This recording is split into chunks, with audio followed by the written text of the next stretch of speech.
or? Well, actually, we're live right now. Oh, It was that bad. I wasn't sure. So we can right now. Before the intro, I could just say it out right now. Liars Pastors podcast page is where people could find it. I don't think I put that in the post when I first posted you guys up coming on, or this morning when I posted about it. That's probably just because I was just waking up. So that's our social stuff. Yeah. You asked me earlier, and I was like, I don't know. Well, anyways, we got two people looking right now. So for the viewers that are joining right now, I'm on with Verkari from Columbus, Ohio. They reached out to me through a Facebook group, and I cannot remember which one it was because I'm in like 15 or 20 of them. And so I checked them out. I loved what I heard. I think I checked out Fade to Red first. And I loved that freaking intro hook, man. It was awesome. And so I'm like, yeah, I definitely want to go forward with this interview. And just to clarify, I really don't turn down anybody. If I'm being honest, Everybody has a fair shot to come on here. I don't care if you're folk music. I don't care if you're a pop artist. I just want to talk music. But yeah, I'm on with Verkari this morning. Really happy to have you guys on. Let's go ahead and from I guess it would be my left to right, or maybe it'd be your guys' right to left. Just introduce who does what in the band. Well, I'm Ryan. I play bass and I do some occasional backing vocal stuff. I'm Quill. I do vocals. I'm Mark. I play guitar. John, I play drums. Well, welcome on, guys. Thanks for having us. Thank you. Yeah. No, I've been excited for this one, man. You guys, Quill, I've only been talking to Quill as far as I know. Just seems like a really cool, chill dude, chill group of guys before we went live. So I think we're going to have a lot of fun. I'm excited to get people in the know about what you guys are about, and kind of for people that don't know the story for how Verkari came to be, diving into that and kind of dissecting, songwriting a bit, maybe song meanings. If you guys want to divulge what they mean, or just kind of leave it up in the air, that's fine too. And just talk shop, I guess. Yeah. Well, so as far as the band starting, like the backstory of it, in 2020, I got kicked out of my previous band, Adamera. And I didn't want to stop doing music because I love doing music, and I was like, I'm doing it. I'm gonna figure it out. And Miles Claiborne had started producing songs. He was like, I want to start producing songs. I hit him up first. I was like, let's do this. Let's fucking go. So he sent me a track, and we like toyed around with it because he was like, what do you want it to sound like? And I was like, Wage War beats fucking North Lane beats Amir. Give me some Attila shit. Like, make it nasty. I don't know. Make it nasty. So that's how Capsize started. And I waited forever to put it out because my old band actually brought me back. This didn't work out. So came back, put it on the back burner, and I was like, tensions were still high, and I was like, fuck this. I'm going to put this out by myself. I'm not finding anybody. I'll find people. When I put the song out, people will come. I've been talking to Ryan about it for a long time, and I was like, you're really fucking good. You're a cool dude. Like, would you want to do bass for me in this project? And he was like, fuck yeah, let's do it. And, so that's kind of how it started. And then brought Johnny on because I heard he was going to be doing drums again after not doing it for years. And I was like, I don't know him personally. Ryan was like, I got this. So he hit up Johnny, and he's like, yeah, I'm down. Screw it. And then we had a different guitarist at first, and he decided to focus more on the other project he was doing. Right. Came along, wanted to try out, and I was like, shit, I know this guy's playing. He's a little riff meister. Like, hell yeah. That is for sure, Dad. And then from there, we got going, got cooking, put out The Lake, and did some music videos and stuff. Yeah. Yeah, I mean, I love the how it came about. Sometimes I hear that it just happened by chance, a complete randomness. Other times it's guys that have known each other since like middle school or grade school, and so I just kind of like diving into like backgrounds like that, just kind of help frame more context around the current band. and all that. So speaking of the riffs, that's something that stands out to me when I'm listening to the band. Is it's just like this attack, you know. So like you were saying with his riffs, like he just knows how to lay it down, man. And then we get Ryan in there with the bass, and then you know John comes in. It's just everything really works. It's very cohesive. It's dynamic. Something that I run into a lot, at least in the mainstream for metalcore and stuff like that, is how easy it is for things to blend in. And a lot of the time, it's not even on purpose, right? It's just the sound that the genre has, right? But with Verkari, I think that the unique factors that draw me to the music is it's kind of got, even though it's familiar, it's still fresh. And there's that more of a raw sound, kind of a gritty, unfinished sound. It's a very good thing for me because that's how I like hearing my music. Things that leave in like maybe imperfections too, right? In the mix or whatever it may be. Because way back in the day, in the early 2000s and into the mid 2000s, when that was super popular, and it's still pretty popular, that was kind of the sound. Things were just really raw. And that's kind of what you guys are doing. And that's why I love it so much. So as far as your sound goes, I want to ask you guys how it developed.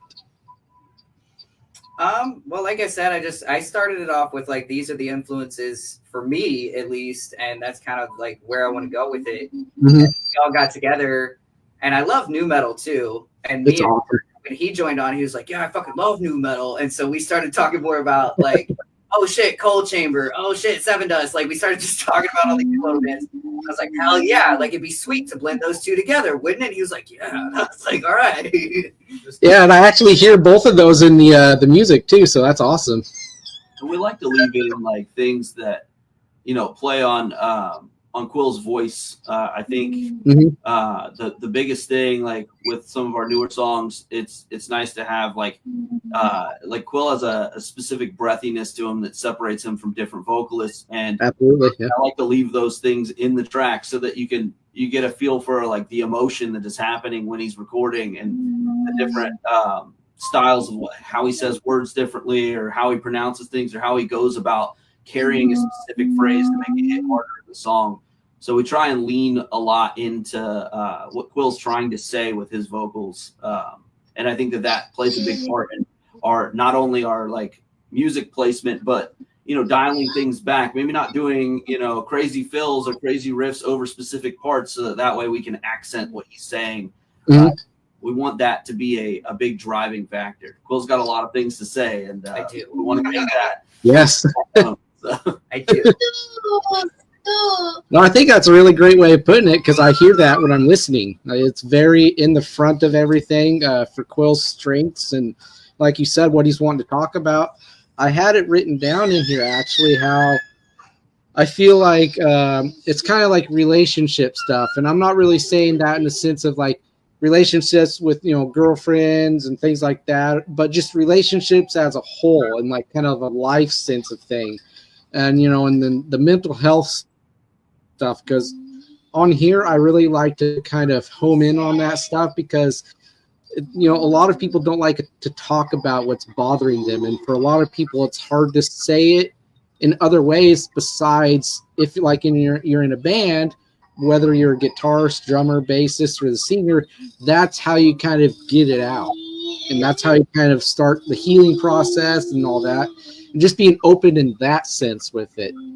And if I'm off the mark with any of that, with what I feel like the songs are saying, feel free to say so, because I love that back and forth and learning, you know. No, you're definitely spot on for sure. Because I mean, I have a few diagnoses, and I find that the best way to be able to talk about a lot of the things that kind of go through my head, or the way that I feel about things, is to do it through music. Because otherwise I might get fucking somebody coming to my door like, hey, we're doing a wellness check. Like, I don't want that. So, you know, I mean, like, for instance, Fade to Red, our newest track, is about I have bipolar, pretty severe. And it's like trying to not talk about someone you know with bipolar, but talking about it from my perspective of how it feels. Like, have that struggle internally of like, you know, I'm fighting myself to not say certain things or not do certain things or not have the impulse control issues or Right. that sort of stuff. So like fading Tourette is like, no, I don't want to keep doing this. No, I don't want to go into an episode. Like, how do I convey that without, you know, making it unaccessible to somebody who might not have that struggle, you know? The other benefit, at least especially in that song, being able to have the music in the song, there are definitely two very different feels going on with like the very heavy, you know, fast chaoticness of the verses and the breakdown. The choruses are very nice, like full. Yes. Use that as like not only a way to basically feed off of the words, to kind of feel that differentiation between the two. Yeah, I completely agree. Like if the song would have been different and I would have tried to write lyrically to a song that wasn't built that way, I don't think it would have worked as well. Like as far as musicality, instrumentally, like I think it really just elevates it even more. And that's just the best thing about music in general when trying to breach topics like this, where you maybe not feel comfortable, it doesn't get the point across with just words. That music helps with that additional level of connection that maybe not everyone knows, but music is very, you know, sensory. It's very easy to grab on and understand things when there's music involved. Yeah. Dude, that's very well put. That's exactly how I feel with when I'm listening to music. You know, I'm a writer. I've written a lot of lyrics through my life, but I never sing anything. I never record anything. It's more like a cathartic thing. I get it out and I'm good, right? But you said it really well. It's when I don't. So that brings me kind of to like how you guys write your songs. Like that's giving me some insight and leading me into that.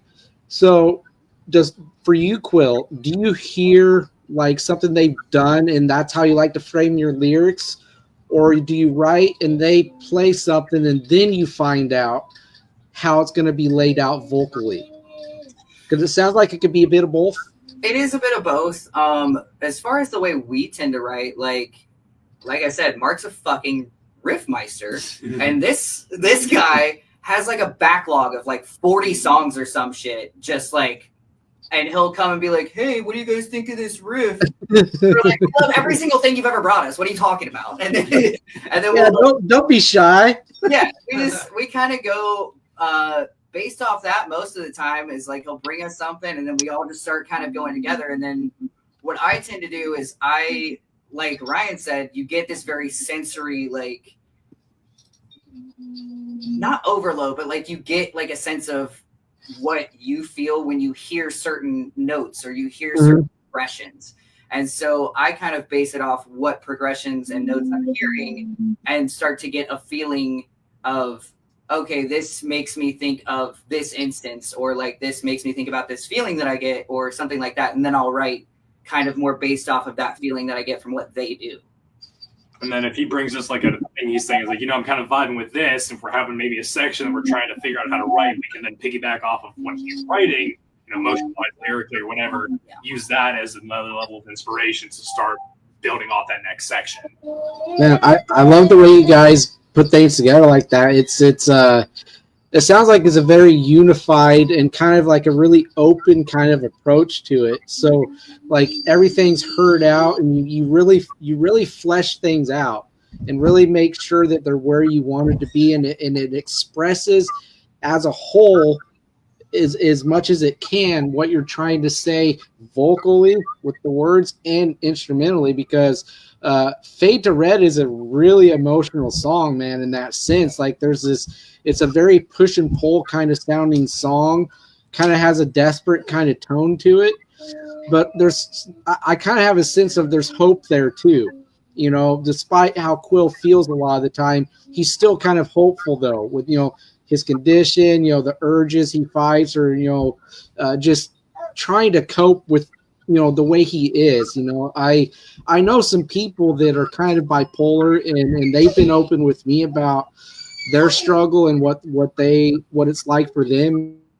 And I think it's a song that not all of them are into that heavier kind of music, but I think if they sat down and listened to it with an open heart and mind, they'd feel really connected to the message. So I'm definitely going to shoot that their way and see what they say about it, because struggles like that aren't often really talked about.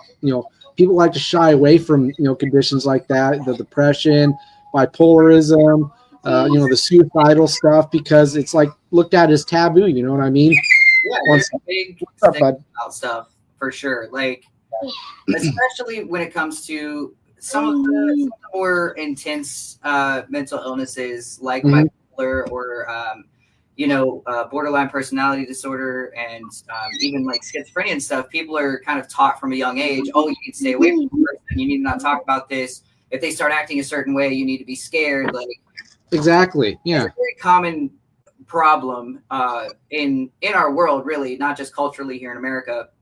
And I think it gets further stigmatized to not talk about it, especially if you're a guy, because then you're even more aggressive, like, and you might be violent or something like that. But really, we're sitting here trying to fucking not say or do anything to hurt anyone in any way, shape, or form.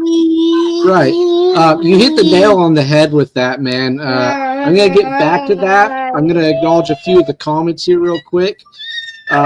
Felicity came in and said, hey, my buddy in the Beyond the Breakdown podcast comes in and he says he's new to you guys. You can't wait to dive in. That's a podcast you guys should look into, by the way. He's really great with what he does. Rosie, Rick Mastermart. And then Beyond the Breakdown again, my buddy JT there. We need to break the stigmatization. And he, with that, he means with everything. We need to talk. We need to be open. Because if we don't, we're not going to grow. We're not going to move past any of it.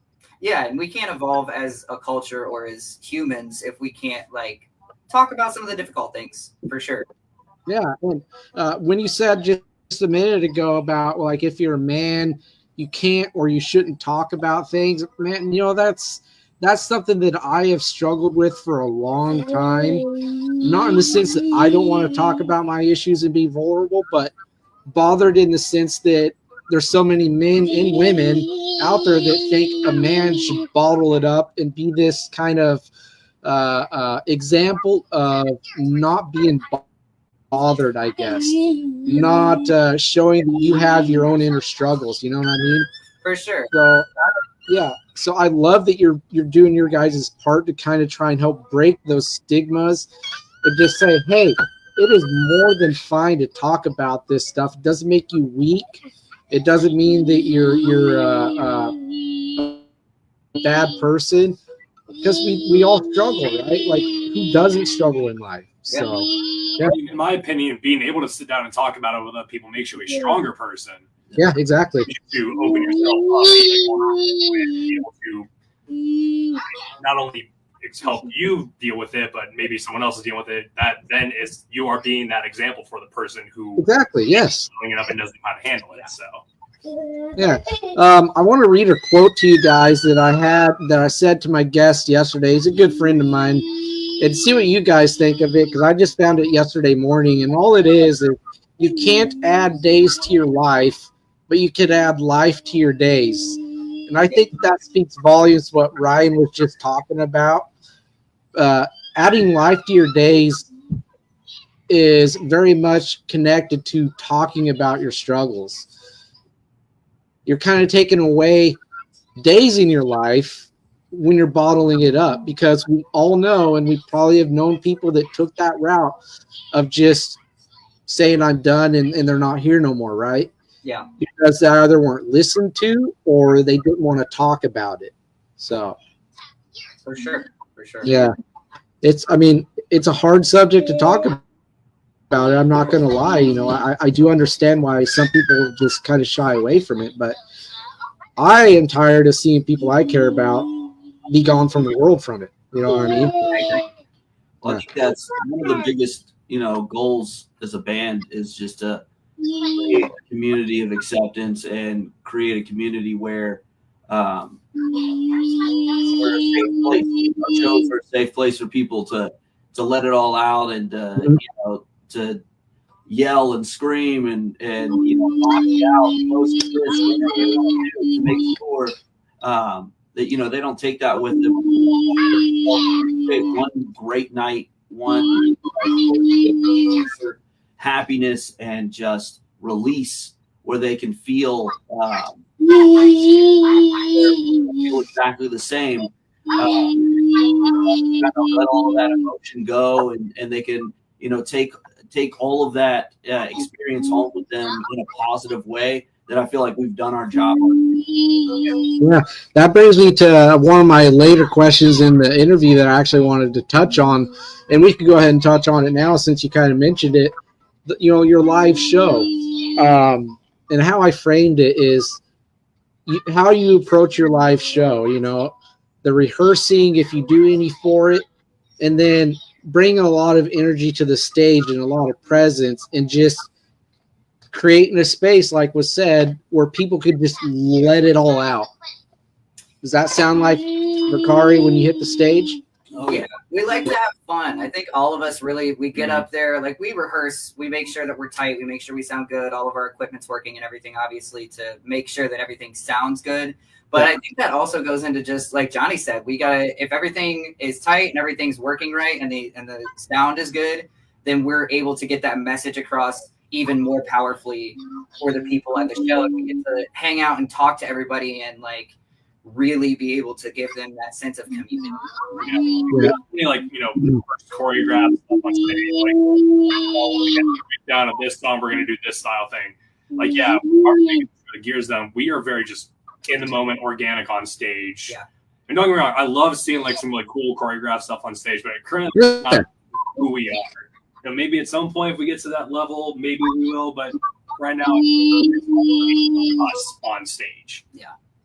And that's awesome, man. Being you and just letting it all out and just not wanting to have it be about all the theatrics and stuff is 100% what I like about seeing a live show.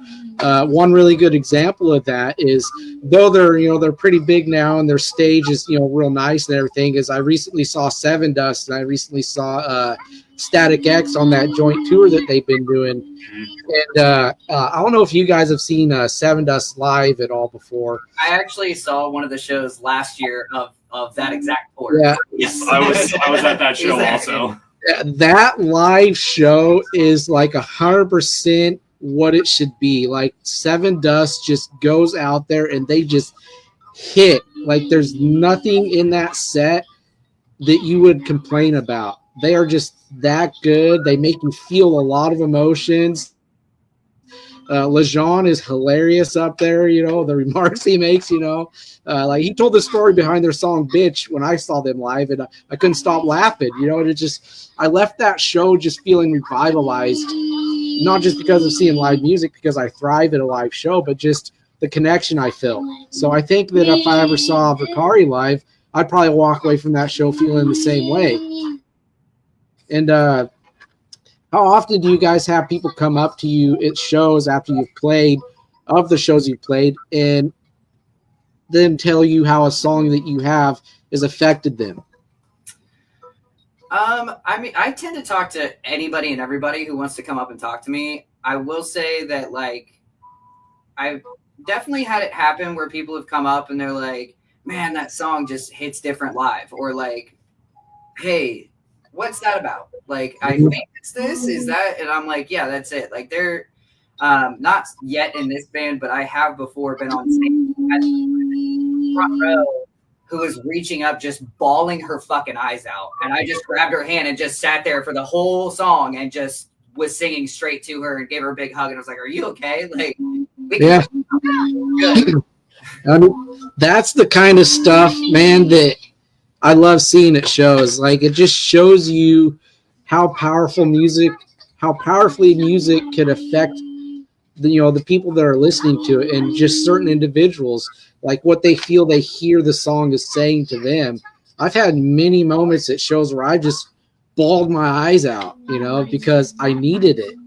And, can't say I've been noticed by the band and them seeing me, because a lot of shows are really dark, right? There's not a whole lot of light besides up on the stage. But I hear you, man. It's those moments and those people, if you notice them, you just gotta let them know that, hey, I see you, and you know, and be that, you know, have that connection with them. So I love hearing that you're like that on the stage, man. That's some of that is missing in the live show across the genre board, man.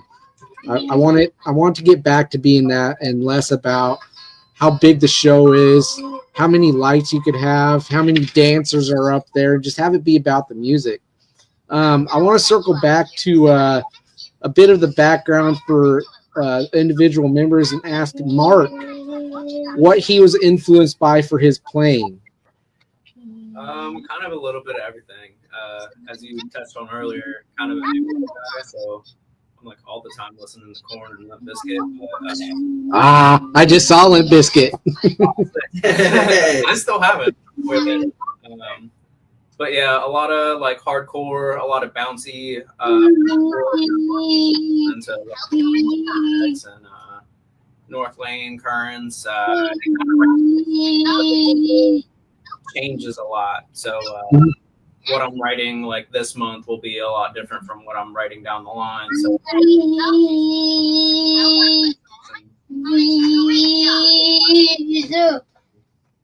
that's basically it. I'm all the time just writing. Yeah.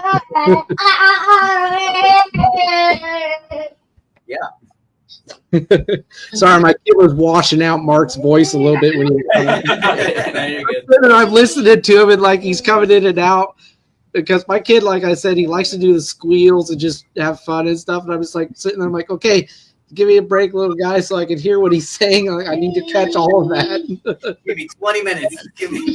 Yeah. But no, I keep hearing North Lane from you guys.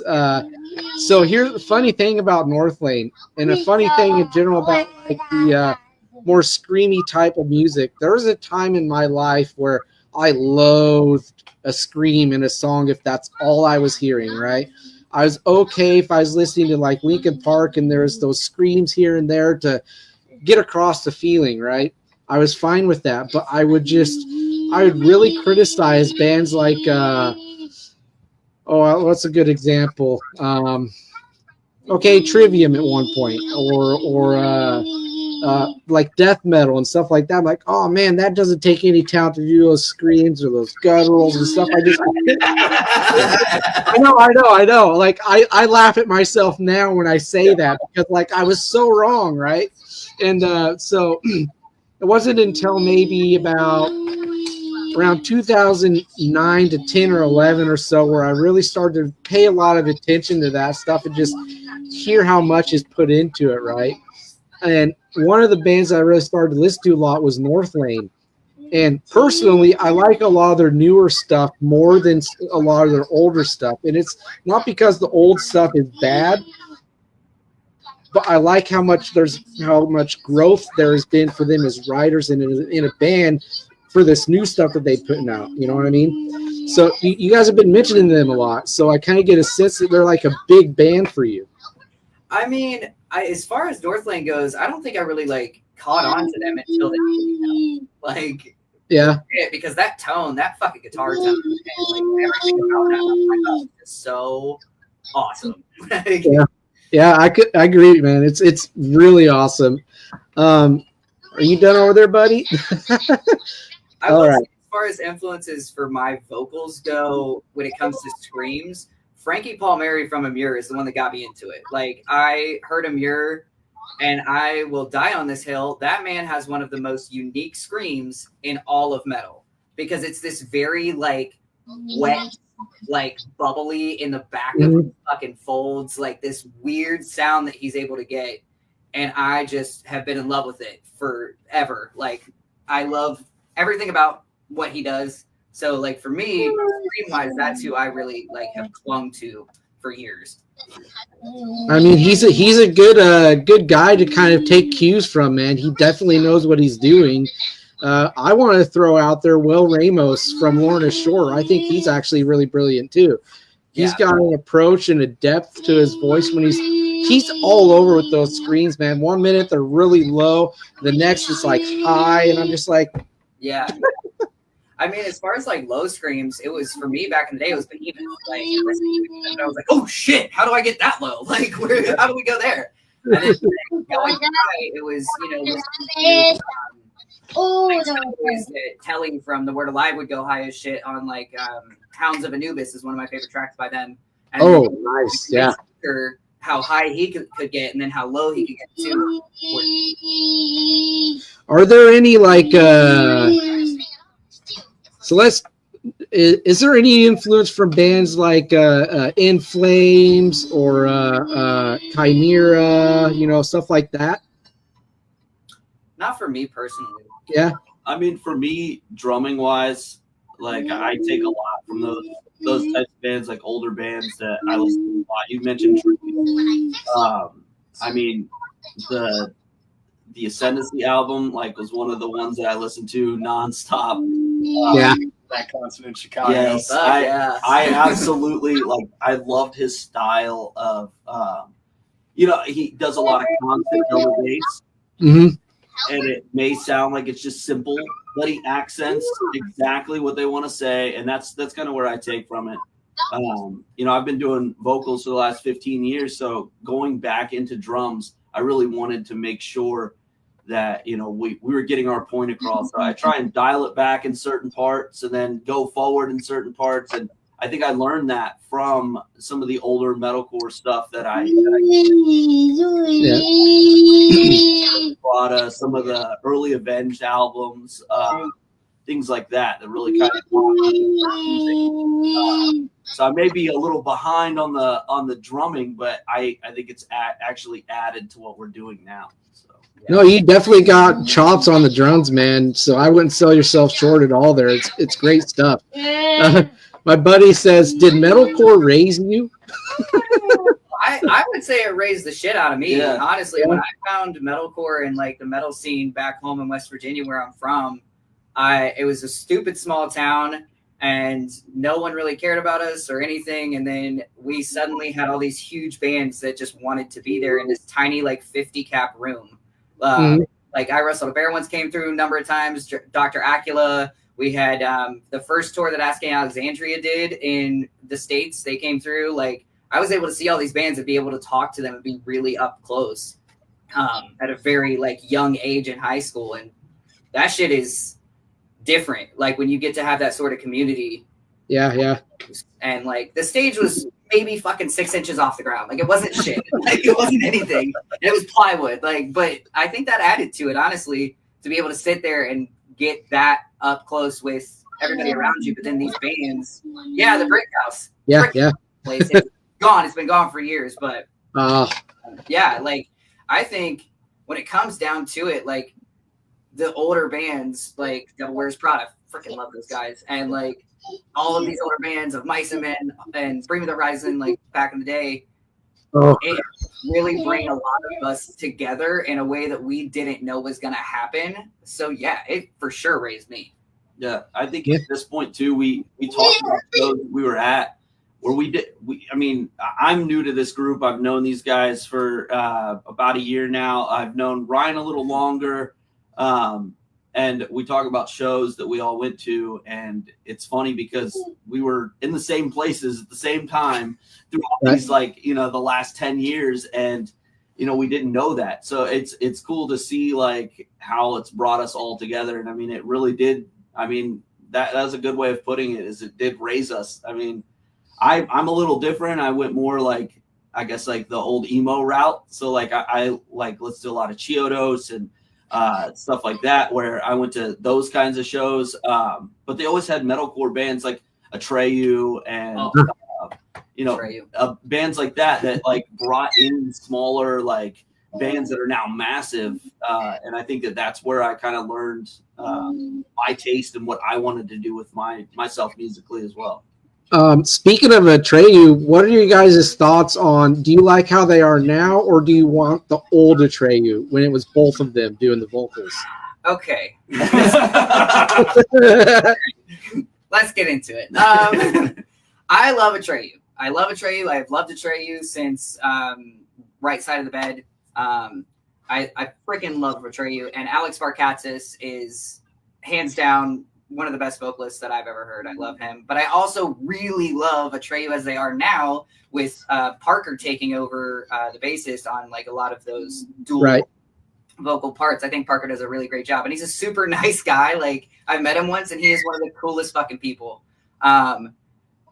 I like them both. I can't decide, but I do sometimes miss some of the energy and writing that Alex would bring to the table. Right. I know he's got that project Dead Icarus now. Yeah, it's not bad. I like it. It's not bad. I'm pretty into it, but I think that there's just a way that they would go back and forth sometimes that it's missed a little. Yeah, see, that's what I miss as well with Atreyu. Yeah. My buddy wanted to ask you guys, is there any Alisana influence? Do you know who they are? Yes. I absolutely love Alisana. I had the pleasure of playing with them when they did their reunion tour with another band that I'm in, and it was fantastic. Alisana was one of those bands that kind of grabbed me early on. I got to see them at a very, very small venue. There's like maybe 50, 60 people there. It's gone now. It's called the High Five. But I've seen them kind of progress throughout the years, and that was one of the bands that really like challenged me vocally as well, help with my writing style and everything. I would agree with that. Challenging on a vocal level for sure. Mm-hmm. Bands that are like hard to sing, yeah, or hard to like emulate, and then you work on that over time. And I think that it's helped Quill a ton with some of the bands that Quill's listened to, where he strives to hit these specific notes, and then it becomes second nature at that point. It's just another thing to add to your arsenal. Yeah, I mean, I would even say like Kellen Quinn. But I've studied how he moves his mouth and like how he moves certain like things. Literally watching like live recording and like things like that, and just watching how he moves certain parts of like his face to be able to hit Kellen Quinn. And it took me for fucking ever, but I can do it now. I can hit fucking high. I can't sustain it for stupid long, but I can do it. Like, I could hear in your vocals that you could probably do that. And what about Anthony Green? Love Anthony Green. Yeah, absolutely. Yeah. I've always been a big fan of that guy. Yeah. I wasn't always into Seosin, to tell you the truth, though, but I've always been a big fan of him, though. Like, I've always thought he was just brilliant. Let's see here. Sarah says, it's crazy how some of these bands started out opening for bigger bands and were basically nobodies. Next thing you know, they're headlining. Oh, yeah. I mean, that's the band. You think they all started out as like a small local band, so yeah. For Verkari, I wanted to ask this question for a little while now. For venues, either playing or attending, like seeing a band, do you prefer the smaller, intimate venues, or do you like kind of like the bigger venues, either if they're an outside one or just a bigger inside venue? What's your preference? Bigger inside venue for me. I just like clubs that have a little bit of space but are more intimate. Great sound. My favorite place here is a small hole in the wall. It's called the Summit. I absolutely love it. It's my favorite venue in Columbus. Sound is great there. But there is something to be said about some of those bigger club venues that we have here. I will not mention the one, but the sound is great, and it has a decent crowd, and everybody comes out and has a really good time. But I like being closer to everybody. Yeah. I mean, there's something to be said about, walking out onto a massive stage and playing for thousands of people. But it does lose some of that, at least maybe not necessarily because I don't know this from a performer standpoint, but as a viewer, I love the smaller ones where it feels like you can get more up close with the actual bands. Yeah, that's how I am. I actually like the smaller venues as opposed to big venues. And I've been to plenty. I used to go to the Mayhem Festival when it was coming through. The Limp Bizkit show, I think that was about a 20,000 plus capacity venue, and they were pretty right around there for the attendance there, and that was probably one of the biggest shows I've ever attended. And they were great, by the way. Limp Bizkit killed. And it's funny that they get so much shit like Nickelback does, but hey, you can't argue with success and just the following they have, man. They kill it. I mean, Westmoreland's a god on guitar anyway, so. I could not agree with you more. So my top guitarists, I love Mark Tremonti from Creed and Alter Bridge. You know, I think he's brilliant. I would say he's probably my favorite guitarist, but not because he's better necessarily than the others that I would mention. But Wes Borland, I agree, man. That dude just has some of the craziest creative riffs I've ever heard. Like the way he plays that guitar, I'm like, okay, so is he using his effects pedal with this? And then when you see him live and you see how he does things, you're just kind of like, huh? Yeah. But my kids stole my phone from me with some of my questions on them, but I know what they were. The venue thing for me, yeah. As a goal for Verkari, and for me at least, obviously you want to keep going so that more people can hear your message, you know. So like, yeah, I want to play big ass stages. Like I'd love to play Incarceration again and like do some of these really big stages and be able to have more of an audience there. But I do really love little tiny shithole fucking venues because you get to be actually right up front in somebody's fucking face. We're about to play at a laundromat. Yeah. We are. We're about to play at a fucking laundromat bar. Hey, you know what? Those shows could be some of the funnest, most memorable shows in like these really random, odd spots. You know, like he was saying, holes in the wall, things you wouldn't normally think live music would be at. You know. Yeah. One of my favorite things, and I used to do it a lot more. I don't do it as much now because of just like how we do things. But like, if I can get off the stage and grab your ass by your fucking shirt and then chuck you into a pit, I will. Like 100%, I will do it. I will get in a pit with you while still screaming. And I did it once at a show, and someone happened to knock me just the right way that my fucking mic busted my nose, and I was just bleeding profusely. And I got back, kept doing the song, and I just like wiped it off, and I was like, "Weird, no, I'm not stopping. Like we're just gonna keep going." It is but a scratch. But no, I was gonna say something. You mentioned moshing and like the pit and stuff. And in the description for this live, I actually mentioned that you guys have songs that at any second will open up a pit, right? But as far as pits, mosh pits, you know, walls of death and stuff like that. So I hate to say it, but I feel like I've reached this age where like why they still look like a lot of fun. If I went out and I did some of the moshing I used to at almost 38 years old, I feel like I'm going to get wheeled out in a wheelchair. You know, like when I went and saw Seven Dust and Static X and Dope and all them play on that, you know, that recent tour, I got kind of swept into the pit. Good thing is that I was there with people that weren't out to hurt you, right? Yeah. Everybody's watching out for everybody, and like I kept getting swept into it. So I'm like, all right, rolled up my sleeves on my shirt. I'm like, I guess I'm doing this, you know? Yeah.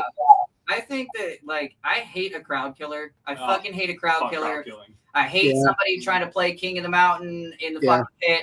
Fuck you. We're all there to have a good time and dance. Yeah, but, don't like, ruin it. A lot of people hate slam dancers. I love slam dancing. That's like all we did back home in West Virginia. We didn't do circle pits. We fucking slam danced, and you just made sure. Yeah, that's kind of the thing.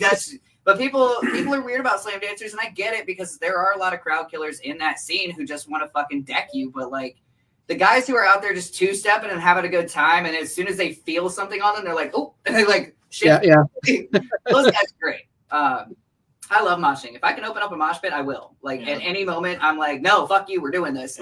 Any metal show that me and my wife go to, my wife's like 110 pounds soaking wet, but she is constantly in the mosh pit. I'm like, I don't have to worry about her because I know the majority of the people in pits, like you said, look out for one another. The biggest guys, if someone falls, everything like that. Yeah. So, you know, they're actually looking at considering letting venues ban mosh pitting if it's a preference they have, just because of those people out there that just have no concern about the person on either side, front of them, behind them, you know. And I'm like, why do people want to ruin a good thing that's just about getting things out, having fun with other people, you know? Why do they got to ruin it? I think it's mainly because they're the people that aren't educated on that and like say, oh, this is a place where people can just go in and start swinging and no repercussions can be had. Yeah. So those people like, oh yeah, I'm just gonna go start swinging, and if people get hit, that's their own problem. Like, why don't you just go and sign up for a fucking boxing gym and get your shit all, like, just don't. I think some of it's like also liability. Say if you're like a showrunner, venue owner, you're like, oh, well, I don't want this happening here. I don't want to get sued. Well, it's like, oh, well, you know, maybe don't book those bands, or like those bands will look at other venues that'll have that rowdiness to it. So it's a double-edged sword for. But I think too, like a lot of venues and festivals started adding those posted signs, like "We are not liable, mosh at your own risk," and like. It makes perfect sense. Yeah, mosh at your own fucking risk. But don't tell me I can't do it. Yeah, I would agree. They're definitely not liable for yourself getting hurt by participating, or whatever. That I think liabilities in waivers like that are an important thing to have out in clear view, so people understand that. Okay, if you want to do this, understand that if you get hurt, it wasn't our fault. Yeah, I got my fucking ankle broken at Incarceration 2021, the day after my old band played in an Attila pit, and I for the rest of the festival. I had to go in an ambulance to the fucking hospital. I never once thought about like trying to sue Attila or Incarceration. I was just like, shit, I missed the rest of the show. Like that was it. I was like, man.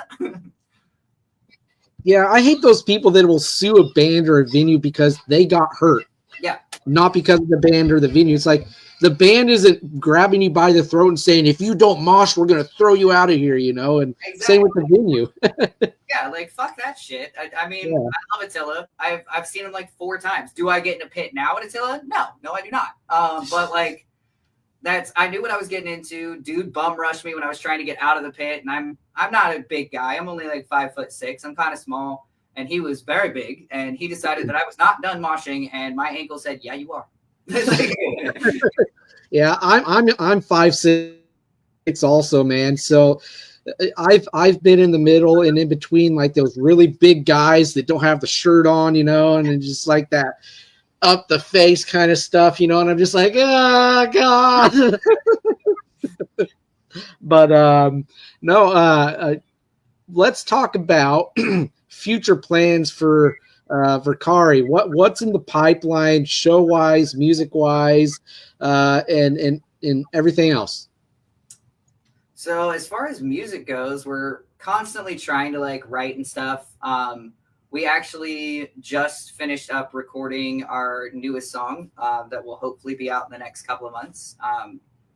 We did it with Michael Waters, who is with Amenta Recordings here in Ohio, and we're pretty excited about it. It evolved a lot with like some cool production stuff he was able to do with synths and things, and really looking forward to putting that one out. And then show wise, I'm looking forward to it. Yeah, we got 2 shows lined up in February. One local show, and that's the Laundromat one we were talking about. After that, we got a show up in Cleveland, Ohio. That is actually a birthday show for a pretty close friend of Quill's. Oh, yeah, I love Adam. Adam Signs, amazing photographer, amazing videographer, but just an amazing fucking human. I love that man. He is so sweet. And then we've got a show lined up in March on St. Pat's weekend. And then we've got a festival that we're playing in June. Little one. Yeah. And obviously there's a couple things that, we got in the background on works and stuff, but those are all the shows we got right now. So the festival is doing like a can do. The proceeds are going towards a fundraiser, which I thought was really cool. Yeah. Oh, good. No, I'm all about fundraisers and benefit shows and stuff like that for good causes for sure. If you don't mind me asking, are these standalone shows where it's just Verkari that you guys are going to do, or are they with other bands? Obviously, the festival probably is, but what about the other ones? Oh yeah, no, we always jump on shows with other bands and stuff. We're going to be playing. Our next show is actually the one in Lakewood, and then it's the one at the Laundromat. Yeah. The one in Lakewood for Adam's birthday, we're playing with his band Kings and Thieves and Reticulatus, Sour Blood, and there's one other one I'm forgetting off the top of my head. Seconds of Suffering. The Final Seconds. Yes. Final Seconds of Suffering, yeah.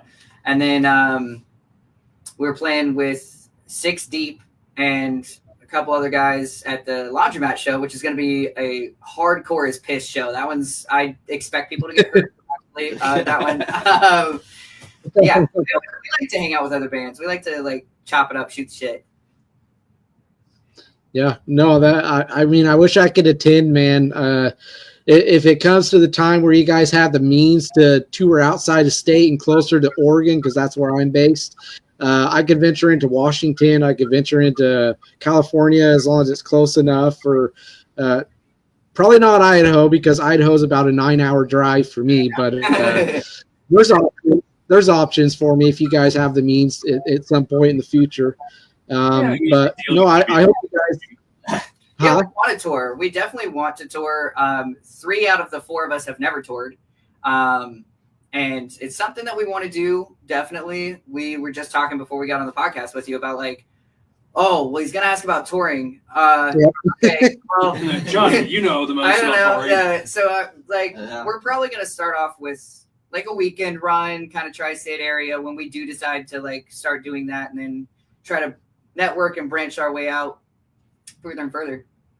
Yeah, well, I'm excited for your guys' future. I think you got a bright one ahead of you. I think you got a really winning sound. It's like I said, it's raw, but it's fresh and familiar. I think it's gonna stir some stuff up, and when people start taking more notice, and promoters and venues start paying attention more and all that, I think you guys are gonna have some opportunities coming your way for sure.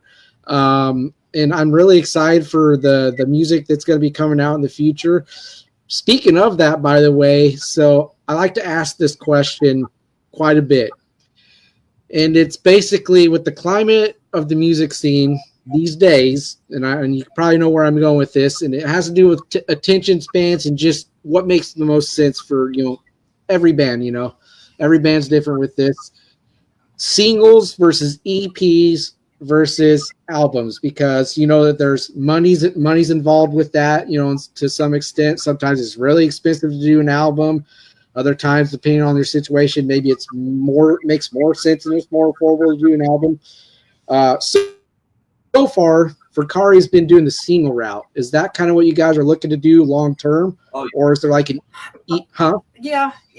I think we all kind of into agree. an EP. They come out, like, as we put our singles out, eventually it will be a cataloged, like, this is what our album is, or this is what our EP is. But I love the single route. I think that also goes with like the attention span, like you said. The attention span currently with like the music scene is, with TikTok and all these other things, people don't have a long one. They do not have a long one at all, and they will fall the fuck off so quick. So like, you kind of have to go the single route in order to be able to stay relevant, I guess, and keep people interested.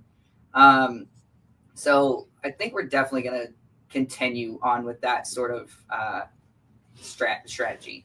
I'm going to be the one that disagrees. Like, I fucking hate like the constantly releasing singles thing. I miss the days when like a whole album would come out and you don't want to hear like 1, maybe 2 songs off the album. Then you like to experience this whole new discography that basically comes along with it. New album comes out, it's like, okay, I've heard 7 of these. 5 of the 10, yeah. There's nothing new, and the stuff that's the filler ones, I'm like, okay, I'm not as impressed with the singles. I like to. I don't know. That's just me. I get why the single way as it is, and this with whole streaming culture and everything right now. I'll go along with it. I don't have an issue with it, but I much prefer like when it was like a big album release thing. I definitely miss that. I think one way to do it is like, if we can sit here, we write pretty fast together. Honestly, we're pretty quick at getting a song fucking just out the door. Mm-hmm. If we can write fucking fast enough, like, there's no reason we couldn't write an EP while putting singles out. Like, I love EPs too. What I'm frustrated with when it comes to Spotify, they don't always like want to consider it an album because you don't have as many. Right. They almost flag it as like just regular singles, whereas like I would love an album. We don't currently have like enough songs for that, and it can be like more. That can be a little bit more expensive. So we're kind of just throwing singles out there right now just to see what people latch onto and what everybody else is vibing with. Plus, it's all we can afford right now. Yeah, as far as like money goes, we're a self-funded band, and like we try to do everything we can as DIY as possible. Like, we have a merch site up, but that's like drop shipping basically. And then like if you come to a show though, I could show you, but like I literally have half of my basement is a screen printing area where I screen print every fucking show weekend. And then we just did a drop for our most recent show where they were bleach dipped. So I had to sit here and bleach dip all of these shirts and then like had to wash them. And then I had to screen print them after I had burned all the screens. And then like I embroider all of our beanies here in-house by hand. Like it's very time consuming, but it does save us a lot of money that we can put towards like getting good sounding recordings and travel and stuff. Or if we design as well. Yeah, I do all of our designs too. So be a tattoo artist. yeah, It's quality over quantity. You know, that's what I agree. Yes. Ryan had a good point actually. I kind of feel the same way that Ryan does. As far as so, I will take any kind of output that a band decides to put out there. That's all fine. But preference wise, I still love the album too, and I agree with Ryan when he said that he doesn't want to hear 5 or 6 of the songs of an album and then only get 4 new ones when it drops. Like, I think that if there's so much time between an album release where, let's say they announce the album, but it's not out for 5 months and they release like maybe 1 or 2 songs over half of the record just to keep people interested in knowing that an album's coming out. Right. Well, why not? And sometimes it comes down to like if you're on a label, like when they want it to get out, right? Or sometimes it's the band's decision. Release like maybe 2 songs off of it. I think that's a lot more effective, at least back in the day, keeping people interested in waiting for the album to drop. Because I don't want to hear 7 of the songs and then only have like 2 to 3 or 4 that's new to hear. I've already worn out the other 7, so I'm going to skip well over half of the record just to get to the ones I haven't heard yet. Yeah.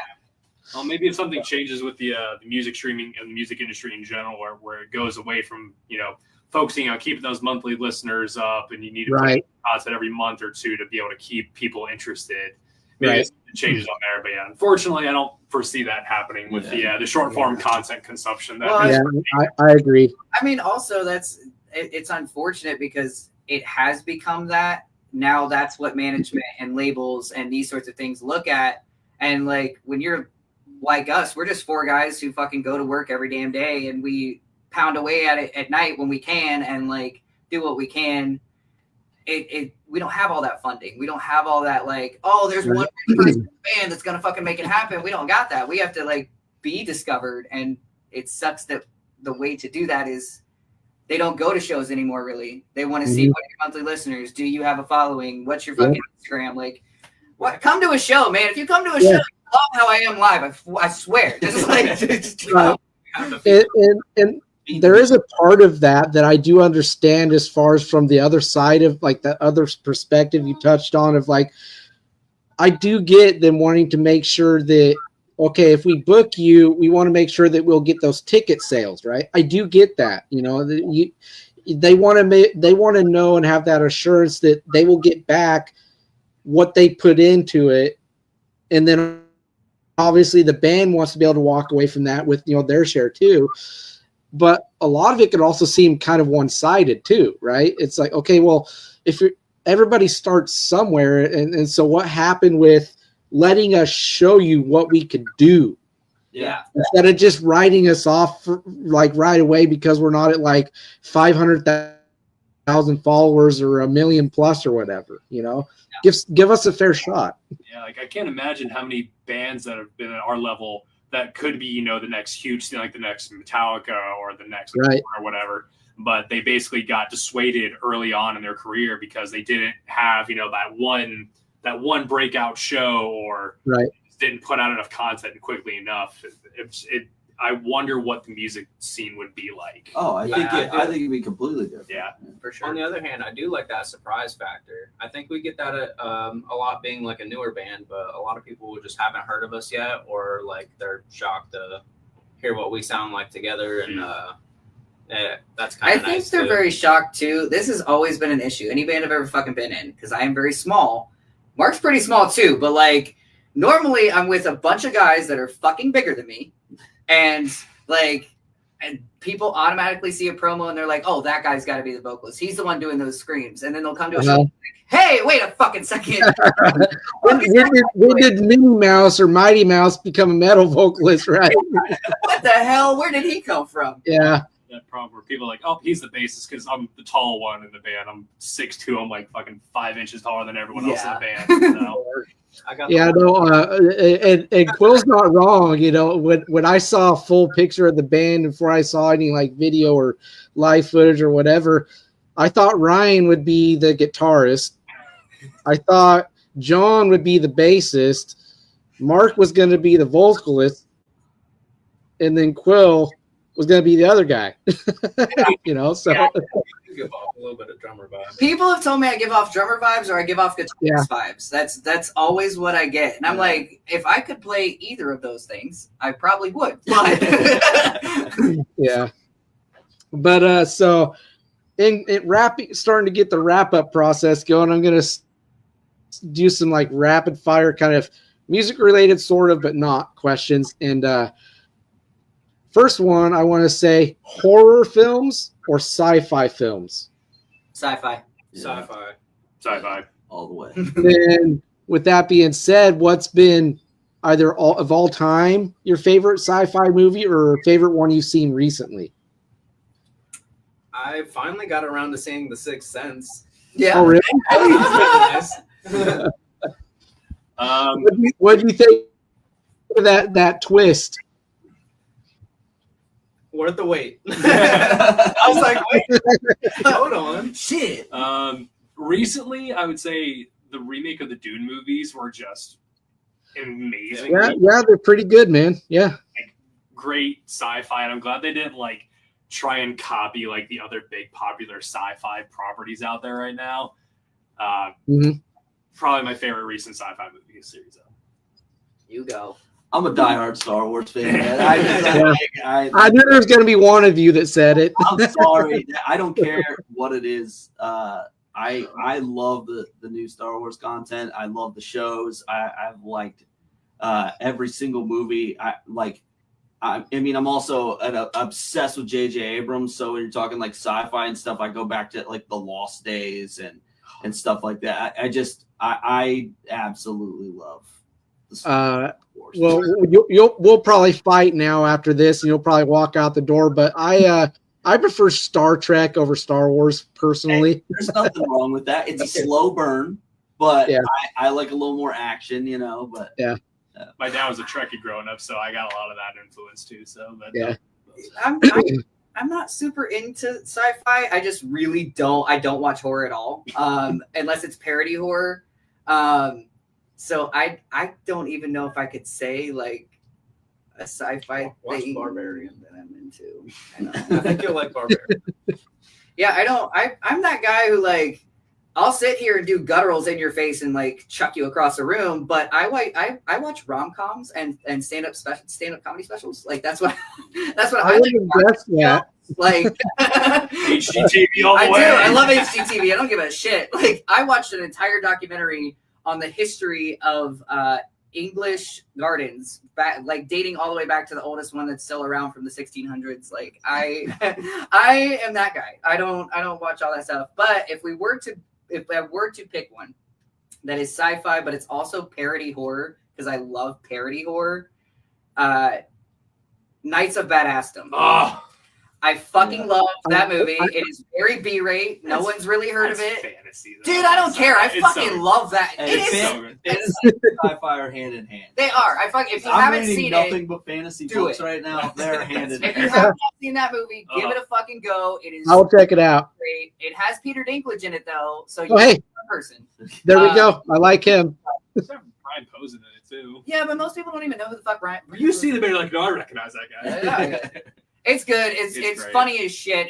I like it. Someone glow in it though? I don't even know. Pretty sure it's really fucking good. Anyway. What about, do you guys like the Alien films? Any of you? I haven't really seen any of them. Like, no? The closest I got was watching like Aliens versus Predator. Uh-huh. That was entertaining. But I haven't really sat down and watched any of the Alien movies yet. I want to. Like, they look great, but I haven't got a chance to actually sit I down just and watch watched them. the newest one. It's actually really good. Romulus, yeah. That one, I thought that one was probably the best of the recent attempts that they've made Yeah. for the newer batch of them, for sure. My wife finally went and sat down before Romulus came out, and finally, instead of just wanting to trash it by how it looks or it being old or whatever, and watched all the Alien movies in chronological order.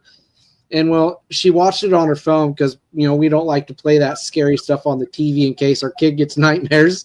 But she sets her phone down and she goes, okay, I will admit those are pretty good.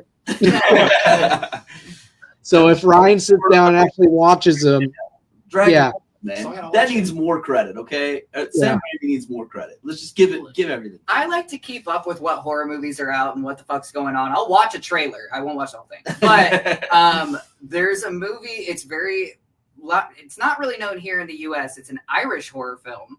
And I believe it's called Mannequin or something like that. oh, It was actually why is that higher familiar? rated than Longlegs when it came out right around the same time as Longlegs, and it was way fucking higher rated than that shit. Like, I watched the trailer and I won't watch it. It looks scary. So like, but you should probably watch it. The trailer looked really good. I'll probably look into it. Mark, And then said that sci-fi was preference over horror, and your entire last band, their entire thing was horror movies. It was. yeah. Well, you know, it's just how it is, I guess. And then this one I stole from JT from Beyond the Breakdown because I love the reaction it gets, and it's kind of like what, huh, kind of thing. But if you were to compare Verkari to like a food or beverage or both, what would you pick? Shit. That's a tough one. Malort. Wow. It leaves a bitter taste, but you're addicted to it. No, you're not, bro. I will never touch that shit again. It's gross. We get off this podcast and I get a message from Quill saying that they kicked Johnny out. You know how hard it is to find drummers in Columbus? We had to pull a vocalist to be a drummer in our band. That's Yeah. I would almost say like a nice spicy taco Oh, hey, yeah. with like a fucking crisp cold Coke. I'll take it. That's a good combo. Spicy, you got the fucking shit, and then you got like the all right, you know, I'll take it. vibes. I don't know. Yeah. It's all bouncy. It's fine. Say loaded nachos. Loaded nachos. I can get down with that. nachos. Yeah. Hey, yeah. You know, lots of digest. But you know Yeah. what? You know what? I'll beat it all. The giant pickles. Giant pickles. That's it. Cars. I would have to pick a really loaded, nice and gooey enchilada, man, to describe Verkari. I like it. Yeah, yeah. Nice and hefty, you know. Yeah. A little spicy. Yeah, a little bit of spice. Put some Yeah. nice. I'll go the drink route. I'm going to go the dark and stormy. Dark beer with ginger beer. That's No, fine. Dark you're or right. ginger Yeah, beer. dark and stormy. I can get Yeah, down with I'll that. take Yeah. There we go. And then beyond that, I guess all I have to ask you guys is, how's your experience been on this? I love it. It's been fun. Yeah. It's been Yeah. fun. It's been a lot of Yeah. fun. Yeah, I appreciate that. It's like that. I'm only just over a year into this, so I'm still pretty new. Fuck yeah. Yeah, but yeah, you guys, you know, you've been real fun.